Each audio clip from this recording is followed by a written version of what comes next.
Decoloniality doesn't propose a return to a pristine past, but the reconstitutions and restitutions in the present. J.Sai.Deepak builds a strong decolonial argument disengaging from modern Western orthodoxy of the either-or. J.Sai.Deepak problematizes the version of secularism that worsened the imposition of an extraneous model on India's management of plurality. What Christopher Columbus failed but Vasco da Gama succeeded in, discovering India, are underscored by the same motive.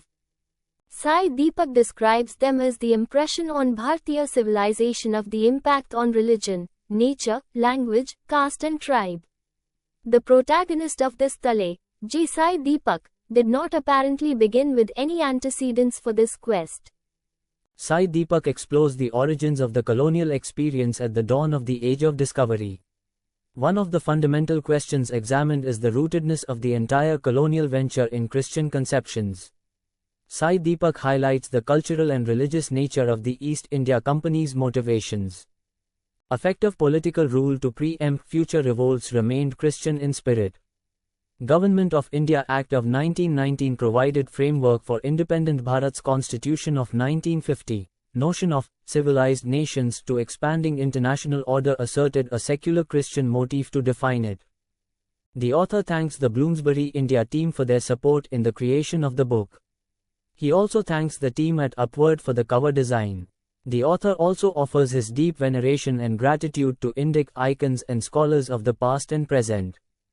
The survival of the Indic civilization as a civilization depended on the flourishing of its sub-identities. I realized that my future lay in the field of law, which I believed would equip me with the skills I needed to act on my convictions. I joined the team as an arguing counsel on a pro bono basis, which gave me the opportunity to work alongside eminent senior counsels. I took up the case on behalf of People for Dharma on a pro bono basis, since it presented me with an opportunity to showcase before the highest court of the land the sheer diversity of religious practices. The HRCE petition and the Shabarimala temple case gave me the push I needed to understand the journey of the Indic civilization better. I read the works of Pandurang Vaman Kane, Jadunath Sarkar, Radhakumud Mukherjee, R.C. Majumdar, K.A. Nilakanta Sastry, K.S. Ramaswamy Sastry and other civilizational icons. Iyer's involvement in the Shri Padmanabhaswamy temple case required him to understand the nature of Hindu princely states prior to integration with the Union. During this momentous period, Bharat witnessed the following. Amendments were undertaken to Articles 367 and 370 of the Constitution.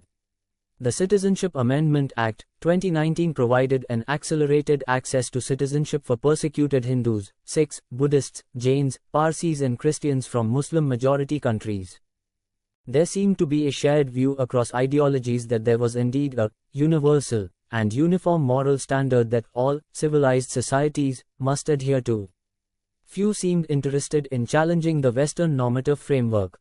The pursuit of economic prosperity through the mere imitation of a Western framework would cement the notion that the only viable way was the West.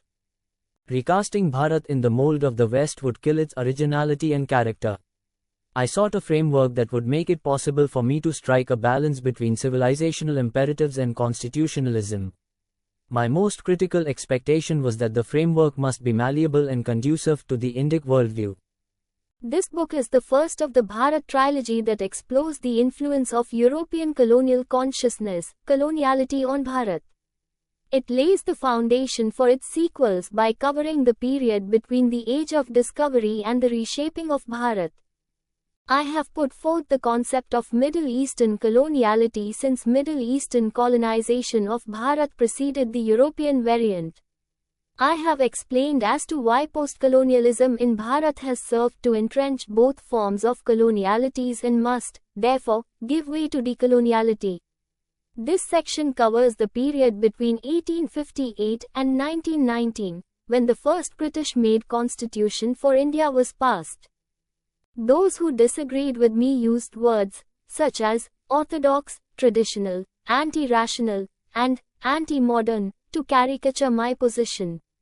I was intrigued by the criticism itself, but by the use of such words as pejoratives to criticize a position that supported a religious institution. The origins of Eurocentrism have been traced to the age of discovery, exploration, in the 15th century. Columbus's voyage marked the beginning of European colonization and heralded a new chapter in European history. During the period of colonization, European provincialism on each of these facets of life was introduced, rather imposed, and universalist. Decolonialism is a state of affairs, but decoloniality is a state of mind. It rejects Europe's monopoly over time, space and subjectivity. Asia is not at the forefront of decolonial scholarship. While almost the entirety of the Americas and close to half of Africa have been converted to the religion of the European colonizer, and about 40% to Islam, this is not the case with vast swathes of Asia. In stark contrast, the practice of pre-colonial faith systems by quite a few countries of Asia, such as Bharat, makes them living indigenous civilizations, to a significant extent. After 5 centuries of European colonialism, the native elites of colonized societies began asserting themselves. From seeking political autonomy as dominions within colonizing empire, they gradually progressed to demanding freedom as sovereign and independent nation-states. Western imperialism has proved to be a much more effective derivative of colonialism since it extended the territorial reach and depth of coloniality. As a consequence, scholars agree that coloniality remains the most prevalent and powerful form of domination in the world. Until the end of the Cold War in the late 1980s, there was not enough rigorous scholarship that made sense of the nature of colonial power. Scientific, racial consciousness of the colonizer led to race-based stratification of colonized populations across the world. This was done by inventing pseudo-scientific racial theories to create fissures in the social structures of the native society. Coloniality refers to a meta-phenomenon that affects the mental constitution of the colonized society. The colonial DNA of modernity and rationality will continue to actively resist and oust indigeneity. The successful universalization of the modernity-rationality complex is further evidenced by the fact that neither word is prefaced with European anymore. Race and coloniality remain as relevant today as they were in the colonial era. Globalization is not a friend of diversity, nor is it a melting pot of cultures. It denotes the gradual and unconscious eradication of modernity. Alexander V authorized Spain and Portugal to colonize, convert and enslave non-Christians. Whiter was forthright in her view that the age of discovery, evangelization and colonization went hand in hand. We exhort you very earnestly in the Lord and by your reception of holy baptism, whereby you are bound to our apostolic commands. We make, appoint, and depute you and your said heirs and successors, kings of Castile and Leon, forever, together with all their dominions, cities, camps, places, and villages, and all rights, jurisdictions, and appurtenances. The reference to India in the bull was of direct consequence to the European colonization of Bharat. The treatment of pagan polytheistic peoples as idolaters by Columbus was traceable to the Judeo-Christian perception of the world's population being divided into. The divide between those with a soul and without led to race consciousness in the European colonizer. This converted religion into an anthropological category because it had become a marker of race. The soulless non-Christian black natives were subjected to religion-induced dehumanization. The adoption of the colonizer's culture was clearly not a matter of choice but a sheer human reaction. The replacement or dilution of indigenous faith systems by the European colonizer's religion had an adverse bearing on the sacred relationship between indigenous societies and their land. This, in turn, severely affected indigenous onto epistemology and culture. Prior to the advent of the European colonizer, Native Americans believed that life emerged from the interior of the earth. This ethical relationship with nature was based on the fundamental belief that there was a spiritual dimension to nature. The Enlightenment advanced the idea of superiority of the rational human mind over non-rational nature. This paved the way for the conquest of nature by the superior human. The commodification of nature was the driving force behind imperialism and colonialism. presence of the colonizer had a direct bearing on native knowledge traditions. One of its objectives was to keep the knowledge within the community. This obviated the need for written records. The absence of a book not only rendered their faiths but also their entire history legendary in the eyes of the colonizer. Education was perhaps one of the most potent tools for cultural Europeanization of indigenous peoples. In Africa, even schools were not spared racial segregation. Schools meant for European students were better than those for African children. In Africa, education was taken up by missionaries, merchants and colonial governments. Colonial education annihilated a society's belief in itself. It made the colonized see their past as one vast wasteland of non-achievement. The European colonial project, which started with Columbus's expedition in 1492, did indeed have a clear Christian inspiration. This dualist approach gave birth to the European colonizers' sense of superiority over the rest of nature. It led to the reshaping of nature to suit the material goals of the European colonizer. An independent, nation-state, modeled on European lines was the decolonized future towards which native aspirations were generally oriented. An examination of such worldview through the prism of coloniality requires us to question whether a specific foreign theological framework was at play. The nature of the Protestant Reformation warrants understanding, especially from the perspective of Bharat. All the ills, real and perceived, associated by the Reformation with the Roman Catholic Church were projected onto those classes of people in colonized societies. In the medieval age, various Christian monastic orders that revolved around the institutionalization of this process of conversion influenced the Church significantly. The Church, being alive to the austerities of monks, absorbed them as bishops or elevated them to positions of leadership within the Church. The distinction between the secular and the spiritual was drawn from within the Christian framework and not outside of it. This was the bedrock of the approach of the Protestant Reformation to Christianity. In 1520, Luther wrote in Freedom of a Christian that faith alone was sufficient for salvation. Luther and other reformers argued that faith in the divine itself was the result of the will of God acting through the Holy Spirit. The reformers opposed the tyranny of papacy and its monopoly over conversion. The relationship between Lutherans and Calvinists too was schismatic. The Augsburg settlement had the historic consequence of allowing each state within the empire to determine its Christian denominational identity. Peace of Westphalia resulted in transition of hegemony from Habsburg Empire to sovereign states. The freedom from the vice-like grip of the Roman Catholic Church allowed the people to develop a closer connection with their states. The new states followed the Spanish and Portuguese policies of establishing colonies with papal benedictions. Scholars agree that international law is a living artifact of the Western civilization. Non-Western societies were expected to reorder themselves on the same lines as European Westphalian states. In the middle of the 20th century, the focus of the civilized world fell on the poverty of the Third World. The concept of state sovereignty was selectively applied to Christian European nation-states while the rest of the world was fair game for undue interference. This completely eviscerates the claim of the Peace of Westphalia being a secular, liberal and egalitarian milestone. Locke's views on religious toleration and equality are relevant to non-Christian societies.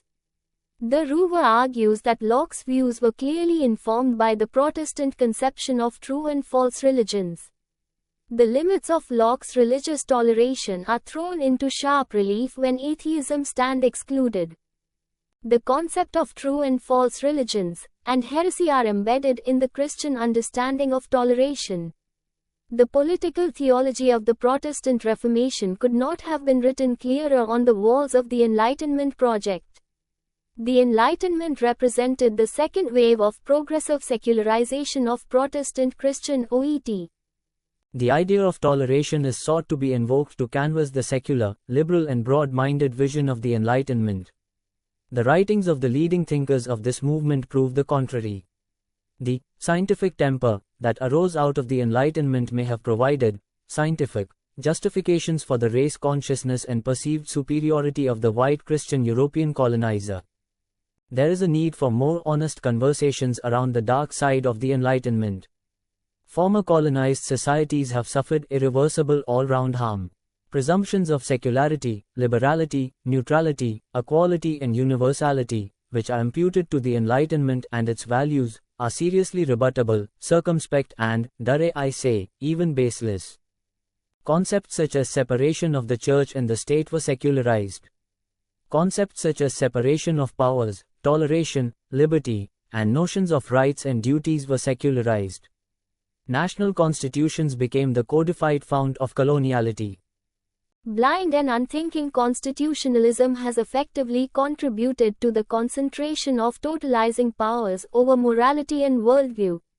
This process of constitutional conversion of the indigenous society takes the shape of transformative constitutionalism or progressive constitutionalism. In countries like Bharat, transformative constitutionalism has led to the severing of ties between the civilizational ethos of Bharat and the evolution of constitutional jurisprudence. Practitioners of indigenous ways of life are a micro-minority. Non-Christian indigenous societies are left with no option but to subscribe to a secular identity. Priority of former colonies must be to first decolonialize this document. It is also imperative to understand what they do not stand for because it is easy to mistake them as codes for xenophobia, ethno-national, and several other cognitivities. In the next chapter, I will unpack decoloniality, indigeneity, subjectivity and relationality. Postcolonialism translates to an irreverent challenge to Eurocentric modernity. It draws liberally from his OET to view indigenous histories. Postcolonialism is oblivious to its subliminal acceptance of coloniality. It falls significantly short of providing an alternative rooted in indigeneity. Decoloniality is a way, an option, a standpoint, an analytic, a project, practice, and praxis. Walsh and Mignolet categorically assert that a decolonial world cannot be built. Other scholars believe that the non-West is responding to Eurocentrism with Eurocentric solutions. Decoloniality cannot be conflated with or accused of defending identity politics, the way it is currently understood. A purely ethnocentric approach to culture is characteristic of coloniality, which decoloniality seeks to counter. It seeks to rid both culture and civilization of its colonial code. I have used indigenous, indigeneity, to distinguish the colonizer from the colonized. It is important to unpack the concept of indigeneity in further detail. Distinction between acceptance national communities and indigenous, tribal peoples when applied to countries like Bharat. It treats minority tribal communities as being racially and culturally distinct from majority national communities, which has no basis in the native worldview. The working definition of the Martinez-Cobo study has the effect of negating the pre-colonial histories of countries like Bharat. International instruments on indigenous peoples and their issues continue to build on the Cartesian subject-object relationship. This silo-based colonial approach to indigeneity has not changed despite the adoption of the United Nations Declaration of the Rights of Indigenous Peoples. Development is one of the most powerful social, cultural and political forces in the world today. It affects everything from respect for nature to the rights of indigenous peoples. It will single-handedly propel indigenous peoples towards a westernized future. The goal of decoloniality may be to limit the universalist, rationality complex coloniality. What must replace coloniality and what must be the priority of indigeneity should be determined by decolonialized indigenous societies. Every society has the right to identify and define coloniality and decoloniality based on its own history. Coloniality as a phenomenon has opened up issues that include but extend beyond geography. At the heart of the transformation called for by decoloniality is the re-inscription of relationality into the indigenous approach to nature. Is it possible to assume that the European colonizers' intentions and conduct towards Bharat were any different from his treatment of other colonized societies? Is the constitution informed by Bharat's indigeneity? If Bharat's constitution is a product of coloniality, What would a decolonial revisitation of the document look like? What explains the prevalent assumption in Bharat that the European colonizer's actions were driven solely by racism and his lust for power and wealth? It could be attributed to coloniality, which results in an insular approach to the history of European colonization of Bharat, instead of seeing it as part of the colonization of the New World by the Christian colonizer. A decolonial approach to rid Bharat of coloniality is imperative. It is not possible without challenging the predominance of post-colonialism in Bharat. The influence of secularized and non-secularized Protestant Reformation-informed Christian OET is inescapable. It is this alienation from one's own cultural experience that makes colonialism and colonial consciousness immoral. The continuity between the fundamental and structural descriptions of Bharat by the British and the manner in which independent generations have viewed Bharat's past and present are evidence of colonial consciousness. Decolonial thought relegates the formerly colonized to the eternal status of the other, of the Occident, which forms the basis of Orientalism. Post-colonial thought sees value in and celebrates hybridity as a form of cultural resistance to the West.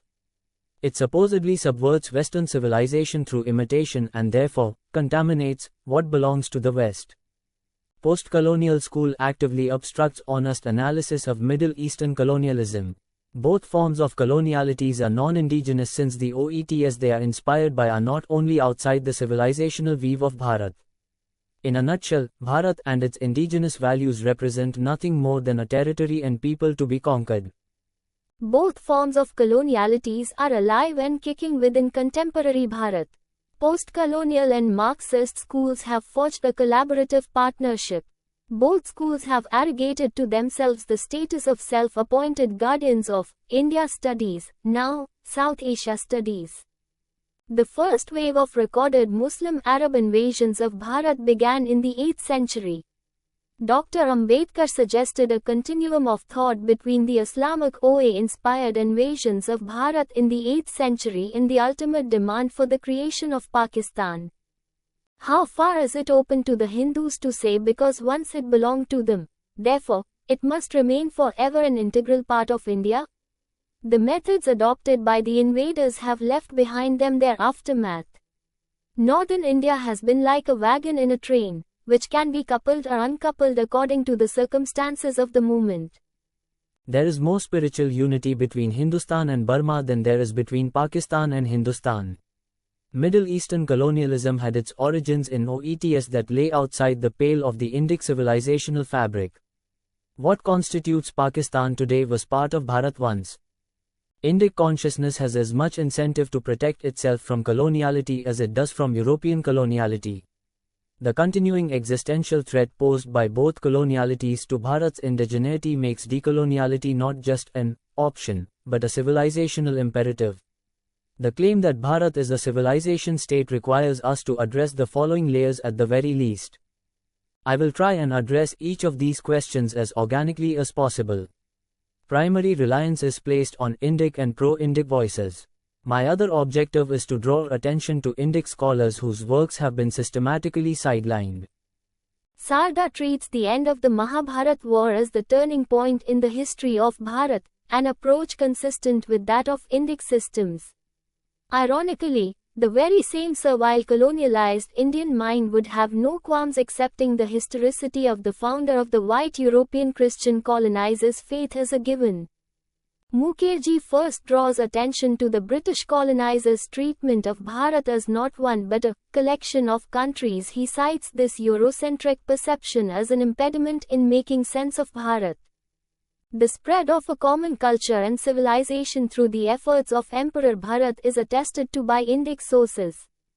As opposed to being the subject of conquest and dominion, Bharat is treated as an object of worship, with respect for its geographical attributes being richly reflected in the hymns. The visit to holy places as an imperative religious duty has made wide traveling a national habit in India in all ages of life. From its mountains to its rivers, almost every geographical feature of Bharat is treated as a place pilgrimage. The institution of pilgrimage not only the paths but also mandated reverence the whole. The deities in the devout belong to all of Bharat and all of Bharat belongs to the deities in the devout. This is not a matter of subjective opinion or expression of xenophobia of any kind but is a statement of fact. The presence of India, that is Bharat, in Article 1 of the Constitution is the consequence of civilizationally conscious suggestions.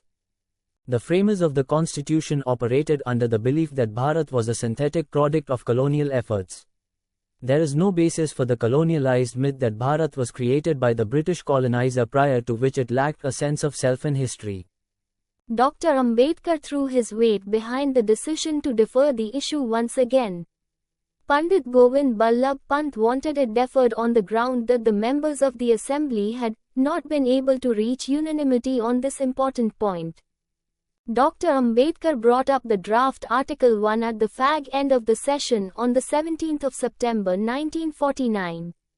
Dr. Ambedkar replaced the original draft version with India, that is, Bharat. Historians and philologists have delved deep into this matter of the name of this country, especially the origin of this name Bharat. Some ascribe it to the son of Dashyant and Shakla, who was also known as Sarvadamana, or all-conqueror, and who established his suzerainty and kingdom in this ancient land. Pant was in favor of using Bharatvarsha, and was keen on doing away with India altogether. He felt that clinging to India was proof of a colonialized mindset. Bharat, or Bharatvarsha, is and has been the name of our country for ages according to our ancient history and tradition. Dr. Ambedkar's amendment, India, that is, Bharat, was adopted in Article 1. Group life constructions correspond to more developed forms of organic life. Law is not an artifice, but a growth of consensus and communal life. The nationality formed on such principles is a composite nationality. The Indian experiment in nationality seeks to unify different ethnic stocks and cultures. Mukherjee strikes a clear distinction between the territorial nationalism of the European colonizer and the cultural veneration of the Indic native. The retention of this land as part of Bharat's mindset is critical for the preservation of its indigenous pilgrimage consciousness. Bharat's civilization is not one that reduces nature to just another branch of study. It puts nature right at the heart of its worldview. This is the clearest reflection of the pervasion of colonial consciousness. Decentralization and federalization of the process of lawmaking is one of the biggest takeaways from Mukherjee's thoughts. Mukherjee highlights the fact that Bharat has typically put faith in the society's freedom and duty to establish institutions independent of the state. The Indic society has been left entirely dependent on the state for preservation of its core interests. Indic civilizational worldview can only be protected by recognizing its group identities and rights. Decoloniality must confront it head-on, since the goals of decoloniality are far more important for indigenous consciousness. Mukherjee holds up the Indic civilizational experience as a template worthy of emulation by the rest of the world. The Indian people form one common and distinct type. From early Hindu times, this internal isolation was often broken. Great Sanskrit scholars and saints have passed from one end of Hindu India to another. The study of history and its representation is not as neutral and objective as is often made out to be. Clearly, the study of history and its representation is not as neutral and objective as is often made out to be. Decoloniality in Bharat's context is not only an attempt to reclaim its fundamental right to agency to define itself. It includes the right to transmit its lived experience on its own terms. This chapter and the following one are intended to enable the reader to draw parallels between the global and the Indian experiences with coloniality. Fearing Dutch monopoly over Eastern trade, the English East India Company was established. The Charter of 1600 issued by the British Crown to the company gave the latter a juristic persona and commercial privileges. The company gradually began to move beyond its commercial role towards assumption of political authority. In less than 90 years of its entry into Bharat as a trading entity, the company had managed to establish a framework that had the trappings of a sovereign power. East India Company Act of 1784, popularly known as Pitt's India Act, built on the changes made in the 1773 Act. British Parliament clipped the political wings of the company and allowed the Crown to spread its own. The coloniality of the colonizer is writ large in the express language of the provision itself. The persons who would remain in India for the achievement of the said benevolent designs were Christian missionaries. Indic OET systems were responsible for its unshakable belief in its civilizing global mission that has affected non-Christian systems across the world, in this case, Indic OET systems. The West hypocritically preaches diversity and toleration to the rest of the world. Clearly, Christian OET has contributed substantially to the creation of the white man's savior complex. Impact of the missionary clause of the 1813 Act was the initiation of the evangelical project of reforming Bharat. The Government of India Act of 1833 was passed in August 1833. It officially cemented Britain's colonization of Bharat. The use of the words caste and races in the Charter Act has immense significance. The East India Company presided over Christian government was brought up several times to castigate it for its mercantilism and profiteering conduct despite its Christian character. In fiscal rapacity, they had gone beyond even the Mohammedans, to whose rule they had succeeded. But with all this exacting frugality of living, at an expense, perhaps, of less than 3d, the unfortunate abominations of Hindustan had been unable to obtain. Thomas Babington Macaulay compared India's diversity with that of Europe. He said no country ever stood so much in need of a code of laws as India. Our regulations in civil matters do not define rights, but merely establish remedies. It is vain to think of extracting certainty from the books of the jurist. A code is almost the only blessing, which absolute governments are better fitted to confer on a nation than popular governments. The mere extent of empire is not necessarily an advantage.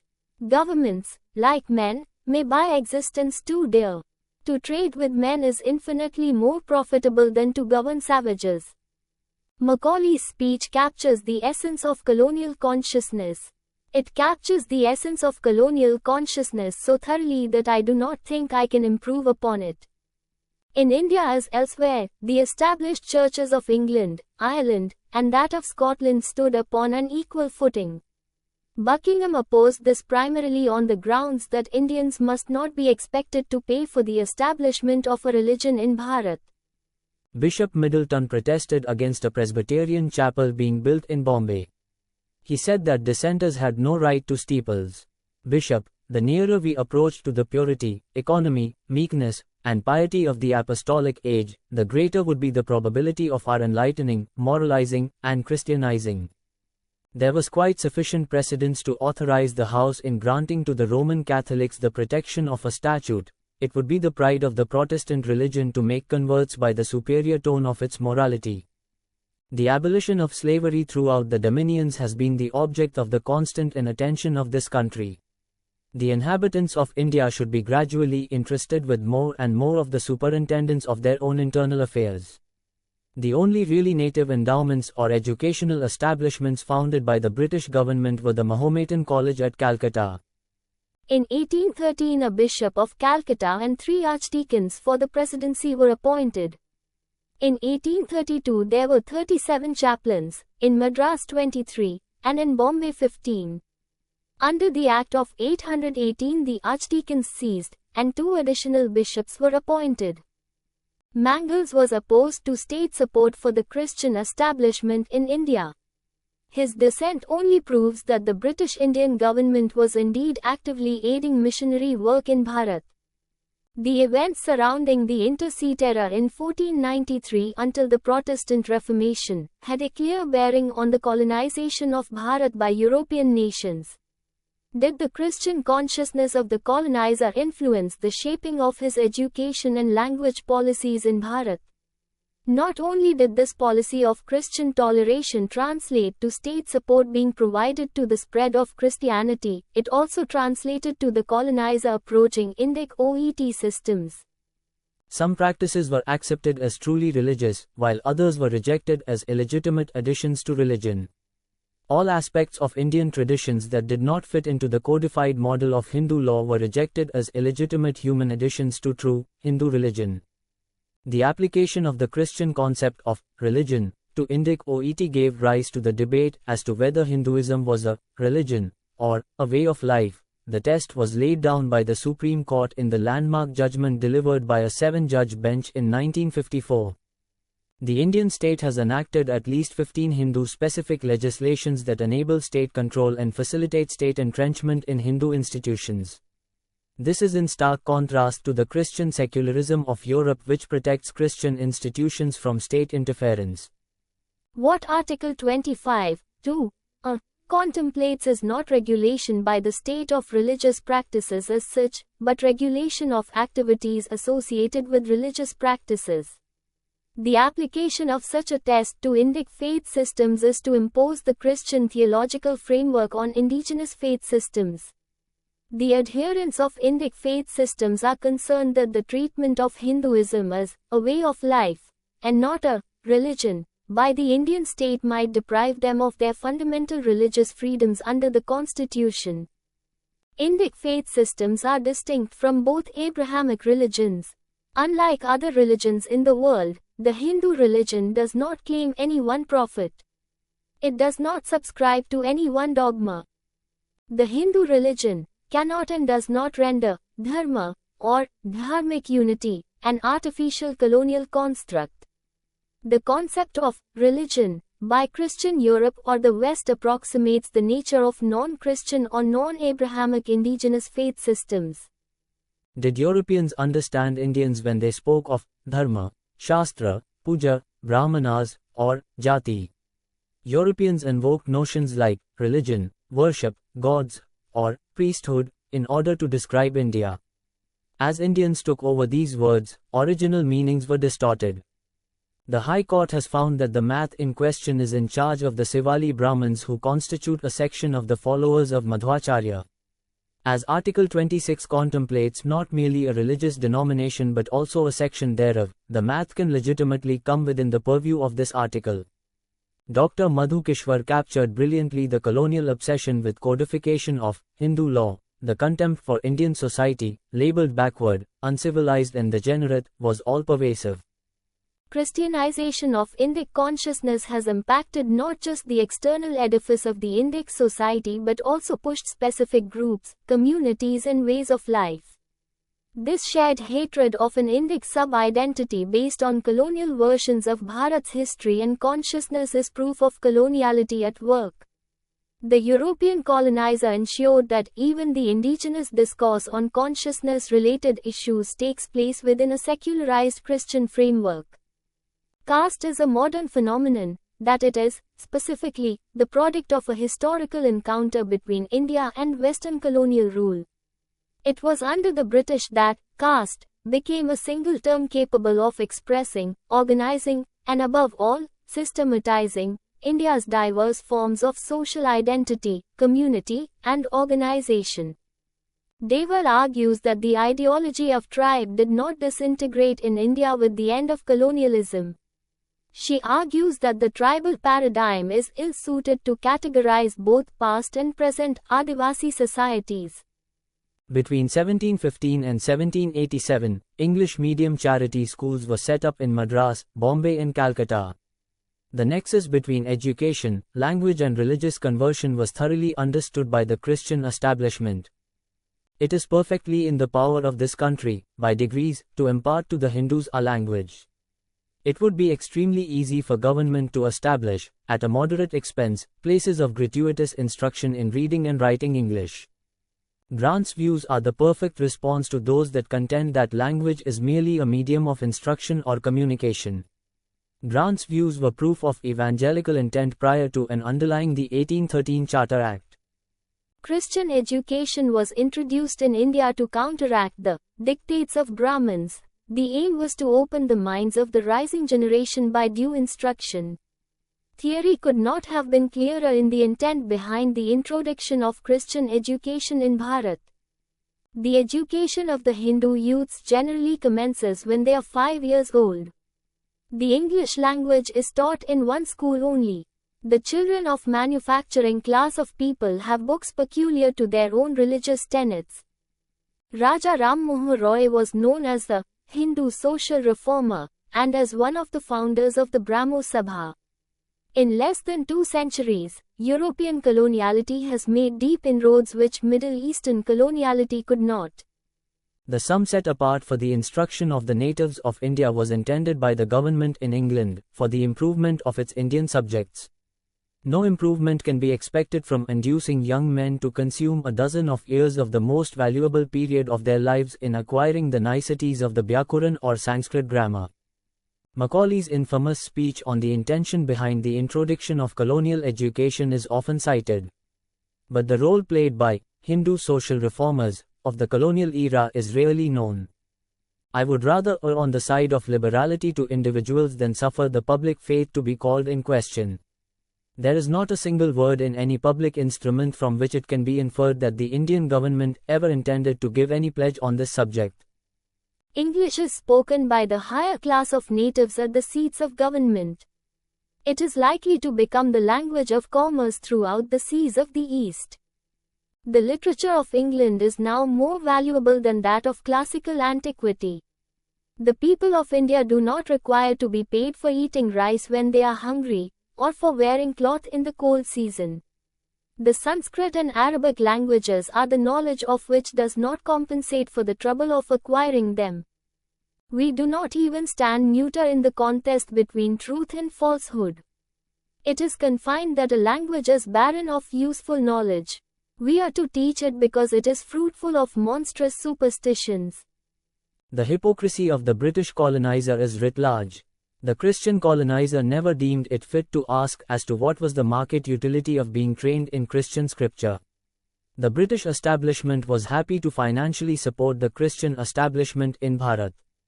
The principal aim of educational policy should be to communicate, through the English language, a complete education in European literature, philosophy, and science. Conventional proselytization has effectively alienated large parts of Bharat from the Indic consciousness and has, in fact, turned a significant cross-section of Bharat against it. The Government of India Act of 1858 marks the assumption of complete control of British India by the British Crown. The rebellion itself was the making of several political and religious factors.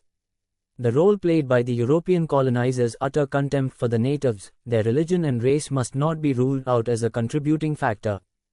Debates establish beyond an iota of doubt that the so-called policy of religious neutrality was a restatement of the policy of toleration. This policy translated to grudging and pragmatic toleration of the false religion of the heathen and a tacit support of the true religion of the colonizer. The language of the proclamation itself is proof that the freedom of religion promised therein was rooted in the political theology of Christian freedom.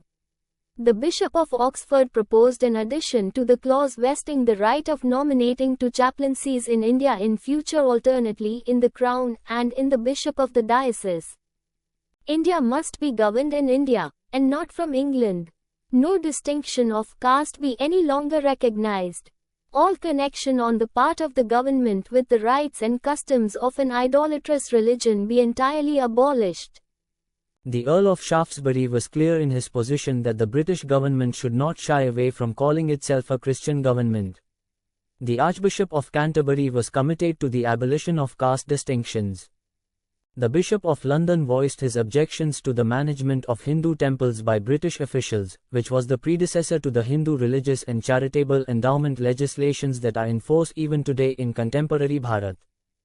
Bishop of Oxford expounded on the difference between Christian truth and wicked neutrality. Bishop of London expounded on the difference between Christian truth and wicked neutrality.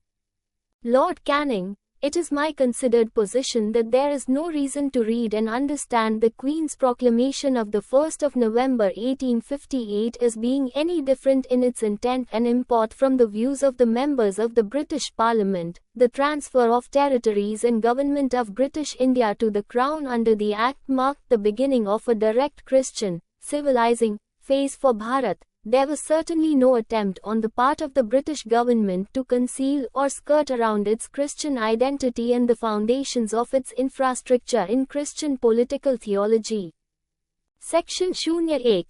Territories under the government of the East India Company to be vested in Her Majesty and powers to be exercised in her name. Section 02. India to be governed by and in the name of Her Majesty. Section 03. Secretary of State to exercise powers now exercised by the company. Section 29. Appointments to be made by or with the approbation of Her Majesty. Between 1858 and 1919-1920, a few more Government of India Acts were passed. The Home Rule Scheme 1889 was the first attempt towards securing the right of franchise to Indians and Indian representation in the legislative councils. The Earl of Galloway enthusiastically endorsed the appeal of the Right Rev. Prelate. It distinguished between interference with the religion of the natives and the proselytizing work carried out by missionaries in Bharat. Government with avowedly Christian character incapable of being neutral in matters of religion. Nationalist attempts to secure Home Rule for Indians active at least since 1889. Indian nationalists saw this declaration as an attempt by the British to defer self-government by replacing it with responsible government. Montford Report is a one-stop shop to understand the evolution of the British politico-legal and administrative infrastructure in Bharat. We have every reason to hope that as the result of this process, India's connection with the empire will be confirmed by the wishes of her people. As power is given to the people of a province or of a dominion to manage their own local affairs, their attachment becomes the stronger to the empire. Montford Report was to strengthen bonds between natives and British Commonwealth. It proposed politico-legal framework to co-opt native into colonizers' worldview. The support to Christian missionary work, the veiled threat of government intervention in the event of disruption, and the expectation of gratitude from the natives could not have been more express. Montford reforms directly influenced the framework and provisions of the 1919 Act. Montagu referred to the League of Nations in the context of the Government of India Act of 1919. What was the reason for making Bharat a founding member of the League? The preparation of a constitutional framework for Bharat in 1918-1919 must be viewed in the larger context of framing and enforcing national constitutions to universalize European coloniality and Christian universalisms. Gong's work captures the sum and substance of Christian European coloniality. Europe's ideas of Christian civilization were secularized as universal ideas of civilization which were sought to be shared with all. As Europe reached the heights of its colonization, an international society began to take shape. The system bestowed certain benefits upon its Christian and European members. Colonized societies too sought to reorient themselves in order to be accepted as civilized members of the international society. The character of the mandate must differ according to the stage of the development of the people. Other peoples, especially those of Central Africa, are at such a stage that the mandatory must be responsible for the administration of the territory. Woodrow Wilson saw the League as an opportunity to showcase the civilized world as well as its Christian unity. Wilson, we, among other friends of liberty, are asking the world to unite in the interest of brotherhood and mutual service. Those groups which were not civilized would be either protectorates or mandates. Montagu's submissions in the British Parliament during the passing of the Government of India Act of 1919 are significant. The Act was imbued with the standard of civilization that was the not-so-unwritten civilizing code amongst Christian European colonizing nations. On the 26th of June 1918, in the House of Lords, the Bishop of Oxford advocated for profound conversion of nations using the pacifying nature of democracy to do so. The whole of the history of the Church has been a struggle against the narrowness of a false nationalism. On the 3rd of July 1919, when the Treaty of Versailles 23 was taken up for discussion in the House of Lords, following were the views of the Archbishop of Canterbury. On the 17th of June 1920, the League's functions and purpose were discussed in the House of Lords. On the said date, Sir Henry Craig drew attention to the obligation of the higher races, and drew biblical support for it. The absence of the Vatican in the League is not proof of the latter's secular credentials. The Vatican's opposition to the US program ensured that the UK and France too allied with the US. How did the nationalists in Bharat respond to the application of the standard of civilization to secure self-governing status? Lala Lajpat Rai published a pamphlet titled Self-Determination for India 28 in 1919, wherein he made out a case for Bharat as a nation. Castes do not divide a nation any more than classes do in England. There is less antagonism between the creeds of India than there is between the various sects of Christianity in England. In 150 years of British rule, the progress in India is less than the progress in Germany or Japan in 50 years. Indians have as much intelligence and capacity as the Germans or the Japanese. Rai drew attention to the existence of democratic and republican institutions in Bharat before the arrival of both the Middle Eastern and European colonizers. He was one of the leading lights of the Home Rule movement. The Government of India Act of 1919 was not merely the product of a clamour for self-government within Bharat. It was equally a product of the internationalization standard of civilization, through the League Nations. It is hoped that Bharat's institutions, whether executive, legislative or judicial, too would wear decolonial hats each time they preside over Indic traditions. 14,32,347 was preferred on behalf of the guardians of the Shri Subramanya Swami Temple in Tamil Nadu. The reference proceedings in the Shabarimala Temple case commenced in February 2020. The reference bench is yet to be reconstituted. The East India Company was founded in London in 1793. It was one of the oldest companies in the world. It was founded by the family of Shri Rabindranath Tagore. The credit for bringing out this nuance goes to T.R. Ramesh, a highly erudite champion of freedom of Hindu religious institutions. The Ruwer, Europe, India, and the Limits of Secularism.